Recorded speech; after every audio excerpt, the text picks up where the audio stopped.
Top 9 में स्वागत है आपका। मैं हूं आपके साथ रवि मिश्रा। ईरान जंग के बाद पहली बार राष्ट्रपति ट्रंप से मिले नेतन्याहू ने क्या कहा? ट्रंप ने किन किन देशों पर फोड़ा नया टैरिफ बम? गाजा में इजरायली सैनिकों पर किसने किया अटैक? शी जिनपिंग की कुर्सी खतरे में क्यों? इन सभी खबरों के लिए देखिए global tension top 9। Iran Israel जंग के बाद आज पहली बार ट्रंप और नेतन्याहू की व्हाइट हाउस में मुलाकात हुई। इस मौके पर नेतन्याहू ने ट्रंप को नोबेल शांति पुरस्कार के लिए नामित किया। वहीं ट्रंप ने एक बार फिर भारत पाकिस्तान के बीच सीज फायर का श्रेय लेने की कोशिश की। ट्रंप ने कहा कि उन्हें इजरायल के आसपास के देशों से बहुत अच्छा सहयोग मिल रहा है। उन्होंने ये भी कहा कि वे पुतिन के रवैये से खुश नहीं हैं। नेतन्याहू से मुलाकात के दौरान ट्रंप ने कहा कि उन्हें उम्मीद है कि ईरान पर दोबारा हमला नहीं करना पड़ेगा। वहीं नेतन्याहू ने फिलिस्तीनी पड़ोसियों के साथ शांति स्थापित करने की बात कही। इस बीच इजरायल हमास के बीच शांति वार्ता में शामिल होने के लिए अमेरिका के विशेष दूत स्टीव विटकॉफ आज कतर जा रहे हैं। UEM Jaipur is a perfect target for prospective students aspiring for good jobs, good education with future-ready skills. इस बीच गाजा में एक भीषण विस्फोट में IDF के 5 सैनिकों की मौत की खबर है और करीब 15 सैनिक घायल हैं। पहला विस्फोट बेत हनोन में इजरायली सैनिकों को ले जा रहे एक सैन्य वाहन में हुआ। बेल हनोन में ही IDF के गोला बारूद से भरे वाहन पर एंटी आर्मर मिसाइल से भी हमला किया गया। ईरान के राष्ट्रपति मसूद पजेश्कियान ने कहा कि युद्ध के दौरान इजरायल ने उनकी हत्या का प्रयास किया था, लेकिन वो इसमें सफल नहीं हो पाए। उन्होंने कहा कि मुझे पता है कि इसके पीछे संयुक्त राज्य अमेरिका नहीं बल्कि इजरायल था।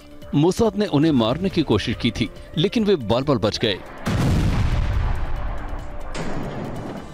India very tough, very tough. America ने 1 अगस्त से कई देशों के सामानों पर 25% से 40% तक टैरिफ लगाने का ऐलान किया है।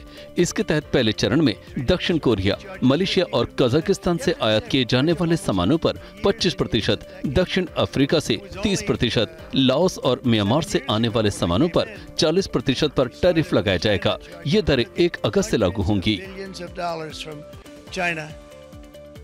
अमेरिका के राष्ट्रपति डोनाल्ड ट्रंप ने ब्रिक्स देशों पर 10% अतिरिक्त टैरिफ लगाने की धमकी दी है।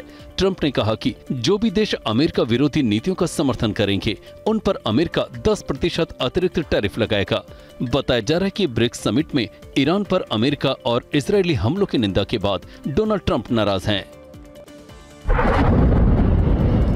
सीरिया के इदलिब प्रांत में हथियारों के डिपो में भीषण विस्फोट हुआ, जिसकी आवाज काफी दूर तक सुनाई थी। ये हथियार डिपो अल्फुआ शहर के पास ग्रामीण इलाके में बना हुआ था।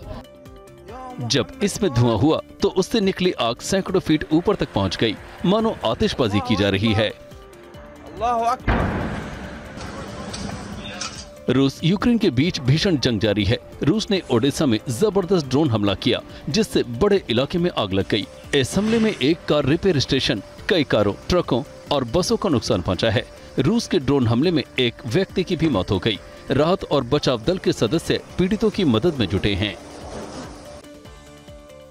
चीन में राजनीतिक उथल-पुथल की आशंका है। रिपोर्टों के अनुसार चीनी कम्युनिस्ट पार्टी शी जिनपिंग का विकल्प तलाश रही है, क्योंकि पार्टी उन्हें ज्यादा समय तक पद पर बने रहने को देश पर बोझ मान रही है।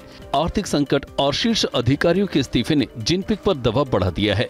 जिनपिंग पिछले 2 दशकों से चीन के राष्ट्रपति हैं और उनका कार्यकाल विवादों से भरा रहा है।